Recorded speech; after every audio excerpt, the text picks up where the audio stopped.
네, 오늘은 구원에 이르도록 자라가라라는 제목을 가지고 같이 은혜를 나누고자 합니다. 우리 지난주에는 추수감사 및 총독 전도주일로 지켰습니다. 우리 성도 여러분의 그 기도와 헌신을 하나님이 다 기억해 주실 것입니다. 우리 교회에 처음 방문하신 분들이 잘 정착할 수 있도록 여러분 모두가 최선을 다해서 기도해 주시고 그들을 잘 양육해 주시기를 다시 한번 부탁드립니다. 피터팬 증후군 또는 피터팬 콤플렉스라는 그런 병이 있다고 합니다. 우리도 그런 병이 걸린 것이 아닌가 한번 돌이켜봐야 할 것 같습니다. 어른이 몸은 성인이 되기를 거부하고 어린이나 소년 되기를 원하는 심리 상태 또는 그러한 행동을 말한다고 합니다. 어린이 된 후에도 사회에 적응하지 잘 못한 채 어린애 같은 행동을 하는 사람들에게서 볼 수 있는 특성입니다. 이러한 사람들은 책임감도 없고 항상 불안해하면서 쉽게 현실에서 도망쳐 자기만의 세계에 빠져드는 경향을 보인다고 합니다. 나이가 들어도 어린으로 성장하지 못하고 지능이나 신체가 어린아이로 머문다면 그것을 발달장애라고 한다고 합니다. 발달장애란 사회적인 관계, 의사소통, 인지 발달의 지연과 이상을 특징으로 하고 제 나이에 맞게 발달하지 못한 상태를 모두 지칭합니다. 언어, 인지, 운동, 사회성 등이 또래의 성장 속도에 비해 크게 느려서 실생활에서 활용할 수 있는 자정 능력이 떨어진다고 합니다. 또래보다 일찍 그래서 그들은 사망에 이른다고 합니다. 영적 일생도 마찬가지입니다. 우리가 거듭나고 그리스도의 생명으로 태어났으면 우리 모두는 구원에 이르도록 자라나야 합니다. 성숙한 그리스도인이 되어야 온전한 구원에 이르게 된다라고 성경은 분명히 말하고 있습니다. 그리스도인은 부모님이 물려준 생명이 아닌 예수님의 생명으로 다시 태어난 사람들입니다. 예수님의 생명으로 내 영혼이 다시 태어날 때 어떤 모습이었을까요? 영적 아이의 모습이었습니다. 사람은 누구나 예외 없이 갓난아이로 태어납니다. 장성한 상태로 태어난 사람은 한 사람도 없습니다. 마찬가지로 예수 그리스도의 생명으로 다시 자라나야 하는 것입니다. 어린아이로 머물러서는 안 되고 우리 모두 영적으로도 성장해야 하는 것입니다. 2장 2절에 보니까 너희로 구원에 이르도록 자라게 하려 함이라 라고 말씀하셨습니다. 사도 바울은 장성한 사람이 되어서는 어린아이의 일을 버렸다고 고백합니다. 고린도전서 13장 11절의 말씀입니다. 내가 어렸을 때는 말하는 것이 어린아이와 같고 깨닫는 것이 어린아이와 같고 생각하는 것이 어린아이와 같다가 장성한 사람이 되어서는 어린아이의 일을 버렸노라. 우리는 그분의 생명으로 낳으신 하나님은 갓난아이로 태어난 우리가 성장하기를 원하십니다. 구원에 이르도록 잘 자라기를 하나님은 원하시고 계십니다. 사도 바울은 이를 두렵고 떨림으로 너희 구원을 이루라 라고 빌립보서에서 표현했습니다. 구원을 받았다면 그것으로 끝나지 말고 정말로 두렵고 떨림으로 너희 구원을 이루어 가라라고 말씀하고 계신 것입니다. 구원을 이루어 가는 것은 다른 말로 주님을 닮아가는 것입니다. 예수님의 생명으로 거듭난 성도는 이제 두렵고 떨림으로 자신의 구원을 이루어 가야 하는 것입니다. 주님을 닮아가는 성화의 구원을 이루어 가야 하는 것입니다. 그리스도의 장성한 분량까지 모두 다 자라가야 하는 것입니다. 거듭난 우리가 성장해야 하는 이유가 무엇일까요? 왜 우리 모두가 영적으로 자라가야 할까요? 우리의 영적 성장이 그것은 주님의 기쁨이 되기 때문입니다. 한 아이가 세상에 태어나 성장하는 것을 보면 참 신기합니다. 우리 주은이도 하나하나 성장하는 거 보면 참 신기하고 참 대단하게 아름답습니다. 울면서 태어난 아이가 시간이 지나면서 눈을 마주치고 웃기 시작합니다. 피곤한 몸으로 퇴근해 집에 왔는데 아이가 눈을 마주치고 웃어주면 하루의 모든 피로가 사라지게 됩니다. 그러다가 아이가 뒤집기도 시작합니다. 조금 더 성장하면 무릎으로 기어다니고 그러다가 아장아장 걷기 시작합니다. 첫 발을 떼는 순간 월드컵에서 결승골을 넣은 것처럼 온 가족이 손뼉을 치고 환호성을 지르며 얼쩔 줄을 몰라 기뻐하는 모습을 여러분 모두가 경험했을 것입니다. 엄마의 손을 붙잡고 다니던 아이가 어느덧 성장해서 엄마의 옷을 함께 입게 되고 아빠보다 더 큰 신발을 신게 될 때 부모의 마음은 얼마나 흡족한지 모릅니다. 자녀의 성장은 부모에게 더할 나위 없는 큰 기쁨이 되는 것입니다. 마찬가지입니다. 주님의 기쁨이 되기 위해서 우리 모두는 자라나야 합니다. 성장해야 합니다. 생명의 특징은 자라는 것에 있습니다. 우리가 자녀의 성장을 바라보며 기뻐하듯이 우리의 하늘에 계신 하나님 아버지는 그분의 자녀인 우리가 영적으로 성장하는 모습을 바라보시며 기뻐하시고 참으로 기뻐하시며 모든 것을 다 주듯이 정말로 기뻐하신다는 사실을 우리가 명심해야 하는 것입니다. 그런데 교회를 다니고 신앙생활만 오래 하면 저절로 영적 성장이 이루어지게 될까요? 그런데 그렇지 않다는 것입니다. 영적 성장은 시간이 간다고 절대로 저절로 이루어지지 않는다는 것입니다. 아니, 내가 교회만 다니면 하나님이 다 알아서 해주실 테니까 나는 그냥 가만히 있을 거야 라고 생각한다면 그것은 엄청난 착각입니다. 신앙훈련을 열심히 받고 교회 봉사를 오래 했다고 되는 것이 아닌 것입니다. 그렇다면 구원에 이르도록 하나님이 기쁨이 되기 위해서 우리가 그렇게 성장하기 위해서는 어떻게 해야 할까요? 성경은 분명하게 오늘 본문을 통해 말씀하고 계신다는 사실입니다. 첫 번째로 내 영혼에 유익하지 않은 것들을 과감하게 버려야 하는 것입니다. 2장 1절의 말씀을 다시 한번 읽어드립니다. 그러므로 모든 악독과 모든 기만과 외식과 시기와 모든 비방하는 말을 버리고 라고 되어 있습니다. 예수 그리스도의 의로 옷 입은 우리는 이제 추하고 더러운 옛사람의 옷을 과감히 벗어버려야 합니다. 우리말 성경에는 버리라 라는 말이 맨 나중에 나오지만 원문에 우리 원어의 어수는 명령형 버리라가 가장 앞에 나옵니다. 버려라 하시고 모든 악독과 모든 기만과 외식과 시기와 모든 비방을 버리라라고 말씀하고 있는 것입니다. 단순히 버렸으면 좋겠다라는 말이 아닌 것입니다. 사도 베드로는 거듭난 성도들에게 단호하고 강력하게 영혼에 유익하지 않은 것들을 과감하게 버려야 된다라고, 그래야 우리가 성장할 수 있다라고, 그래야 하나님의 기쁨이 될 수 있다라고 말씀하고 있다는 사실입니다. 하늘에 속한 우리가 과감히 버려야 할 것, 그것이 무엇입니까? 성경에 구체적으로 나와 있는데요. 모든 악독과 모든 기만과 외식과 시기 그리고 모든 비방하는 말입니다. 여기서 말하는 악독은 다른 사람을 해치려고 하는 모든 악한 생각과 행동을 말합니다. 그리고 기만은 자기 유익을 위해 남을 속이는 모든 장꾀를 말합니다. 우리 주변에 자기의 유익만 된다면 사실 수단과 방법을 가리지 않고 남을 속이는 사람들이 얼마나 많습니까? 이런 모든 것들을 버리라 라고 말씀합니다.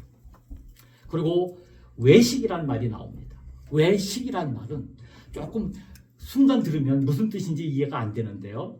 한자어로 바깥 외 꾸밀 식입니다.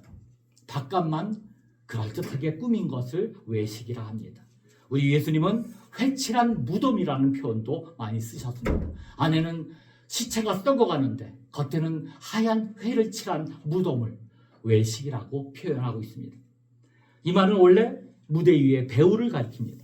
두 얼굴을 가지고 살아가는 겉과 속이 다른 모습을 말합니다.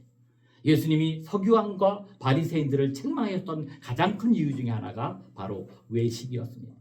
사실 그리스도인들이 믿지 않는 사람들에게 가장 큰 비난을 받는 원인 중에 하나가 바로 외식입니다. 외식하는 자는 남이 볼 때와 보지 않을 때의 행동이 다른 것입니다. 남들이 인정해 줄 때와 인정해 주지 않을 때 그 자세가 다릅니다. 상대방이 누구냐에 따라 태도와 마음이 달라집니다. 외식하는 자들은 하나님보다 사람을 더 의식하고 살아가는 사람들이 바로 외식하는 사람들입니다. 또한 시기는 남이 잘 되는 것을 배아파하는 마음입니다.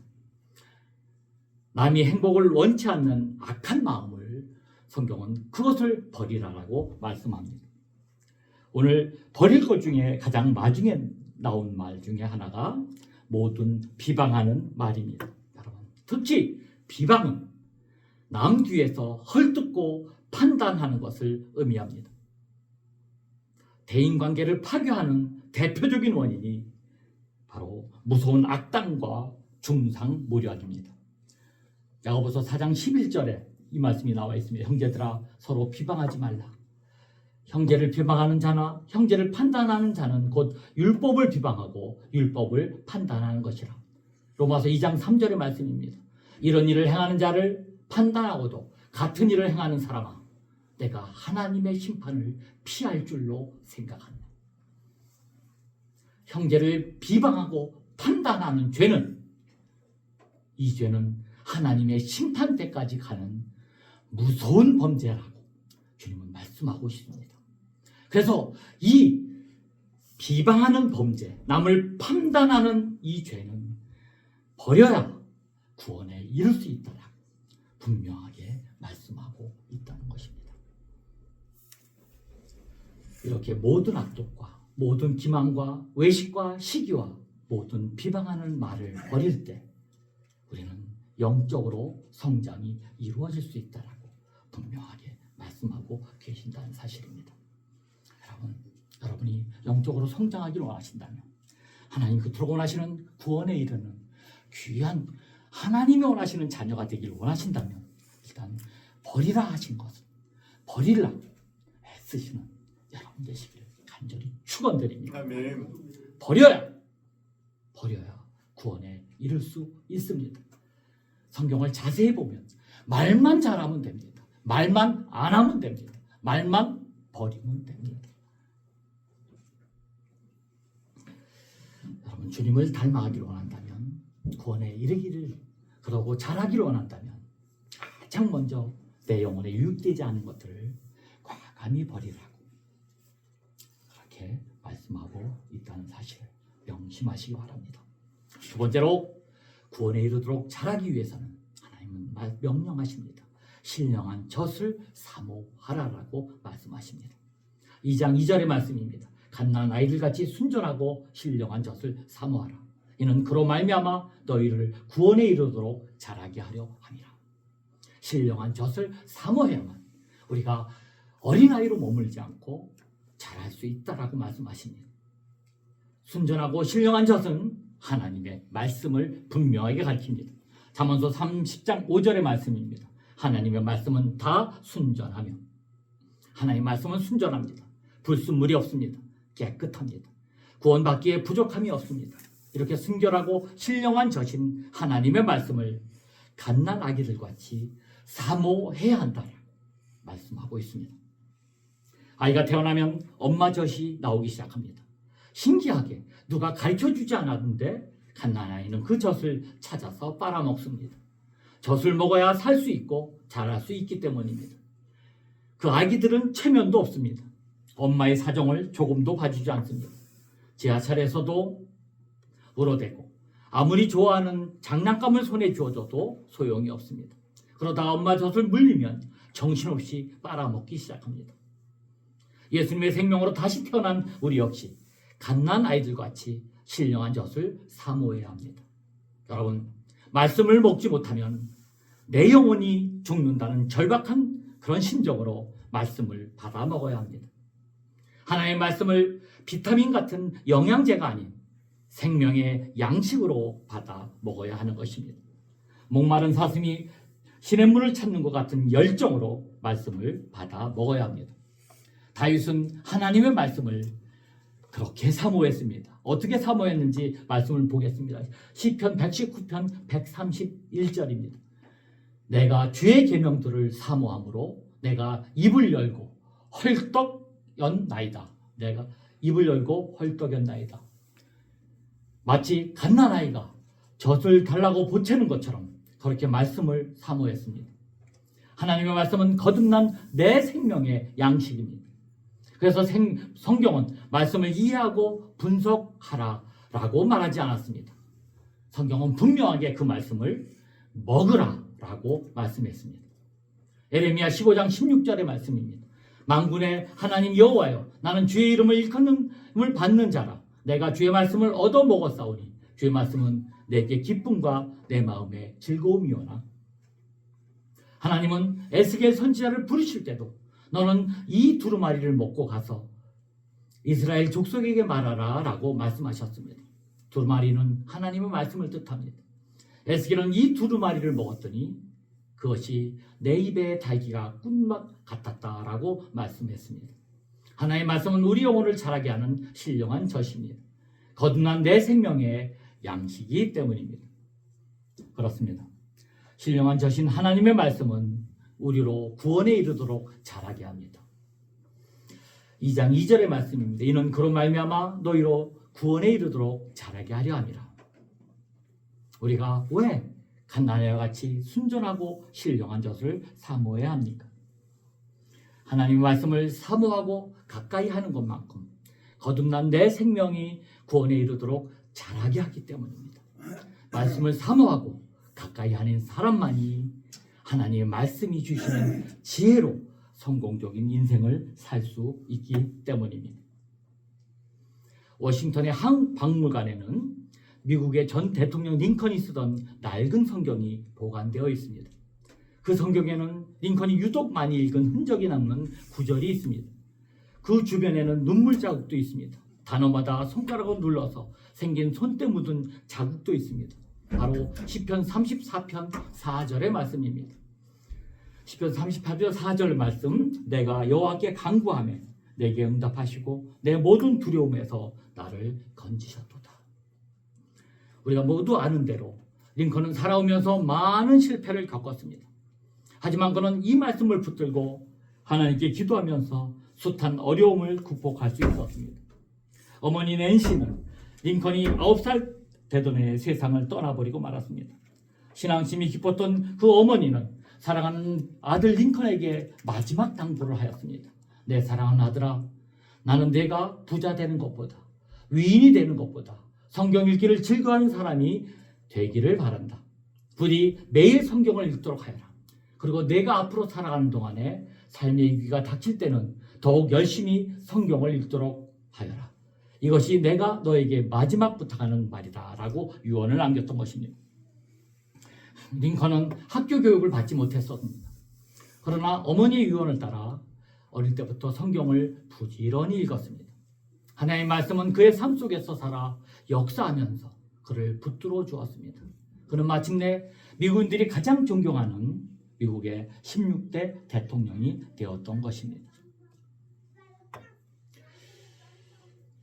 신령한 젖인 하나의 말씀을 사모하는 이유는 영적으로 다시 태어난 갓난아이는 신령한 젖을 먹지 않으면 죽기 때문입니다. 예수님도 사람이 떡으로만 살 것이 아니요 하나님 입으로 나오는 모든 말씀으로 살 것이라고 말씀하셨습니다. 그런데 이 영혼의 양식인 말씀을 먹지 않고 살아가는 성도가 너무나 많습니다. 새는 먹지 않고 9일을 산다고 합니다.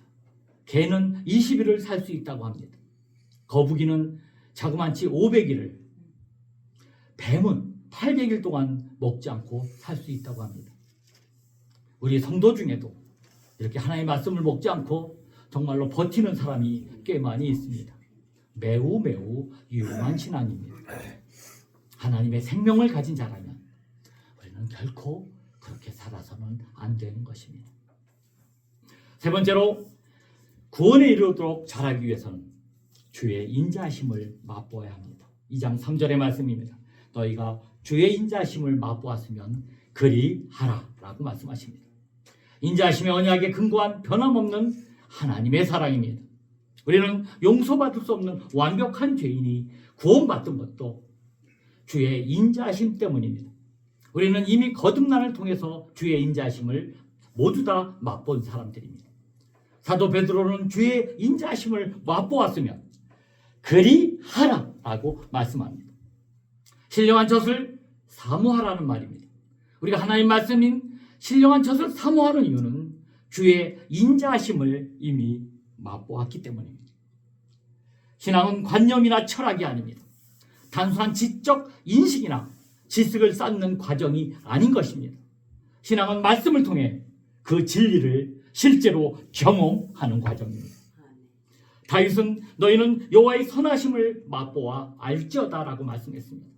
음식을 맛보는 것처럼 실제로 하나님을 경험해라는 말씀입니다. 여러분은 하나님을 경험해 보셨습니까? 이처럼 진리는 체험되는 것입니다. 그러므로 우리는 말씀에 기록된 하나님의 선하심을, 신실하심을, 위대하심을 맛보아야 알아야 하는 것입니다. 그렇게 주의 인자하심을 맛볼 때 우리의 믿음이 성장합니다. 그렇게 주의 인자하심을 맛볼 때 우리의 영적 인생이 성장하게 되는 것입니다. 그렇게 말씀을 통해 하나님의 되심을 경험할 때 영적 성장의 기쁨을 맛볼 수 있는 것입니다. 사사시대의 여호와께서 이스라엘 위에 행하신 모든 큰 일을 본 자들은 사느날 동안 하나님을 섬겼던 것입니다. 그러나 여호와께서 행하신 일을 보지 못하는 자들은 여호와를 알지 못하는 정말로 다른 세대가 되어버리고 말았던 것입니다. 사사기 2장 10절의 말씀입니다. 그 후에 일어난 다른 세대는 여호와를 알지 못하며 여호와께서 이스라엘 위하여 행하신 일도 알지 못하더라고요. 여러분, 정말로 체험하는 신앙이 중요합니다. 머리로 알고 있는 지식이 실제로 체득될 때 능력이 믿음이 됩니다. 우리 자녀들이 하나님의 말씀을 사모하고 말씀에 기록된 하나님을 경험하게 되면 우리 자녀들도 결코 다른 세대가 되지 않을 것입니다. 주의 인자하심을 맛보아 알면 주께서 기뻐하시는 뜻대로 그들의 믿음이 자라게 될 것입니다. 여러분 다 해보셨지만 무씨와 배추씨를 심어보지 않고 책으로 공부한 사람은 그 씨를 보면서 다 이렇게 말합니다. 이게 무씨래. 이게 배추씨래. 그러나 무씨와 배추씨를 심어보고 수확한 사람의 말은 전혀 다릅니다. 이거 무씨야. 이거 배추씨야. 이렇게 체험하고 이렇게 말씀을 체험한 그런 사람만이 영적으로 자랄 수 있다는 사람입니다. 사실입니다. 제가 존경하는 아주 저를 키워준 장로님 한 분이 계셨습니다. 그분은 가장 좋아하는 성경 구절 중에 하나가 기도하고 구한 것은 받은 줄로 믿으라는 말씀이었습니다. 그런데 그분이 어느 날 학교 근무를 마치고 돌아오는 길에 오토바이를 타고 오시다가 사고를 만나셨습니다. 넘어지셔서 다리가 부러지셔서 그 정강이 뼈가 무릎밥으로 이렇게 밀려 나왔습니다. 그런데 그 순간 그는 정강이 뼈를 붙잡고 기도하십니다. 하나님, 이 정강이 뼈를 고쳐주십시오. 주님이 말씀하시기를 기도하고 구한 것은 받은 줄로 믿으라 하셨으니 제가 그대로 정말 주님의 말씀을 믿고 기도했으니 고쳐준 줄 믿습니다 라고 기도했습니다. 그러고 나서 아프고 죽을 것 같지만 그냥 걸어서 그냥 오토바이를 타고 오시고 그냥 믿음으로 행하셨습니다. 그러고 나서 그 훈장이 그 정강이 뼈에 그냥 남아있는 채로 일생을 살아가신 분이 제가 본 적이 있습니다. 주의 인자하심을 맛보면 그리하라. 주의 말씀을 그대로 실행에 옮기는 그런 체험적인 신앙을 하나님은 우리에게 영적으로 성장하게 하는 것입니다. 그 장로님이 또한 이런 것을 경험한 적을 간증한 적이 있습니다. 학교 교장 선생님이었는데 운동의 날을 결정하기 위해서 우리 지금 그 선생님들과 모아서 우리 운동회를 언제 할까요? 그 선생님들이 다 예수를 믿는 사람 작은 학교였는데요.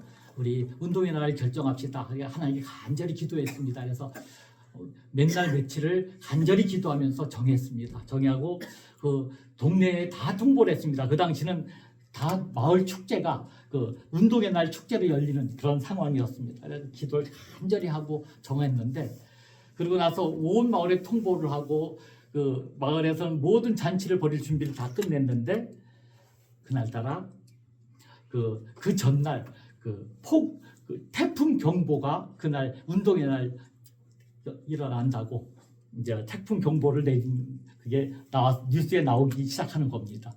이걸 어떻게 할까요? 막 난리가 났습니다. 난리가 났는데 이게 또 장로님이 기도합니다. 하나님, 이거 어떻게 해야 합니까? 이거 주님의 그 말씀대로 내가 기도했는데, 우리가 기도했는데 이거 다 준비는 해놨는데 이걸 어떻게 해야 합니까? 물론 이렇게 해도 됩니다. 태풍 경보가 됐으니까 미뤄주면 됩니다. 연기해도 되는데 우리가 기도하고 구한 것은 받은 줄로 믿으라 했고, 그리고 이거 다 준비한 많은 아이들이, 그 많은 주민들이 이렇게 기대하고 있는데 이거 어떻게 할까? 기도하는 중에 그 마음이 생기더랍니다. 그럼 믿음으로 기도했으면 그대로 시행하라는 마음이 생겨서 선생님들하고 같이 붙잡고 기도했습니다. 그래서 그냥 하기로, 태풍 경보가 내렸는데 그냥 하기로 합니다. 그러고 나서 그 운동회 날 새벽이 됩니다. 새벽이 되는데 비가 멈춰주면 좋겠는데 비가 폭우같이 오는 겁니다. 이걸 어떻게 할까? 그 선생님들한테 전화가 계속 오고 있는 겁니다. 이거 지금이라도 연기를 합시다. 연기를 합시다. 근데 장로님은 이렇게 기도를 합니다. 하나님, 저 망신당하는 건 괜찮은데 하나님 망신당하면 어떡합니까? 이걸 하나님 함께해 주옵소서. 이렇게 간절히 기도하고 그냥 밀어줍시다 라고 이제 그냥 시행합시다 라고 얘기합니다. 하고 아침에 이제 출근을 합니다. 학교를 출근하는데 정말로 기적 같은 일이 일어나기 시작합니다. 물론 이런 신비주의적인 걸, 이런 걸 다 하라는 것은 아닙니다. 우리의 믿음의 마음 상태를 보는 겁니다. 체험하는 신앙을 말씀드리는 겁니다. 그래서 아침에 다른 데서는 그게 비가 억수같이 쏟아지는데 그 학교만은 비가 안 내렸습니다. 그래서 그러면서 뭐라고 기도하시고 하시냐면, 기도했더니 3년 반 동안 엘리야가 기도했더니 오지 않게 하신 하나님, 기도했더니 3년 반 동안 다시 오게 하신 하나님 아니십니까? 내 영광이 아니라 하나님의 영광을 위해서 우리가 이렇게 기도하는데, 하나님, 나 망신당하는 건 괜찮은데 하나님 영광 받아주옵소서 간절히 기도하면서 그렇게 했더니 그 학교 주변 마을만 비가 오지 않고 정말로 운동회를 잘 치르고 4시 반 이후까지 참으셨다가 운동회를 마치고 나서 쏟아지는 그런 기적을 체험하신 그 믿음의 그런 간증을 제가 들은 적이 있습니다.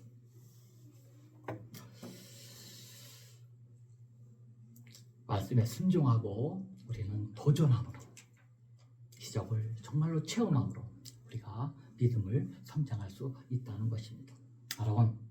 여러분이 예수 그리스도의 이름으로 거듭나셨습니까? 예수 그리스도의 자녀로 태어나셨습니까? 그렇다면 우리는 이제 자라나야 합니다. 그리스도의 장성한 분량까지 성장해야 합니다. 사도 바울의 고백처럼 이제는 좀 어린아이의 일은 버리시기 바랍니다.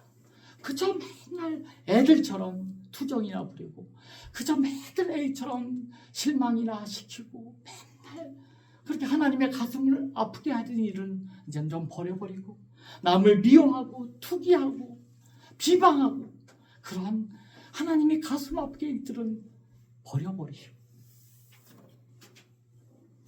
하나님의 말씀을 사모함으로, 그리고 하나님의 인자하심을 맛보았으면 그리하라, 그렇게 한번 체험하는 멋진 그런 신앙을 가지심으로 정말 하나님이 기뻐하시는 그런 구원에 이르는 여러분 되시기를 간절히 부탁드립니다. 말씀을 정리합니다. 여러분, 구원에 이르도록 성장하기 위해서 내 영혼에 유익되지 않는 모든 악독과 기만과 외식과 시기와 모든 비방하는 말, 가장 하기 쉬우면서 어려운 거, 그거 하나만 더 기억해 주시기 바랍니다. 비방하는 말, 그거는 심판 때까지 갖고 간다 그러니까 그거 좀 버려버리시기 바랍니다. 그 다음에 갓난아이와 같이 순전하고 신령한 젖을 사모하시기 바랍니다. 날마다 말씀을 암송하며 그 말씀에 순종하시기 바랍니다.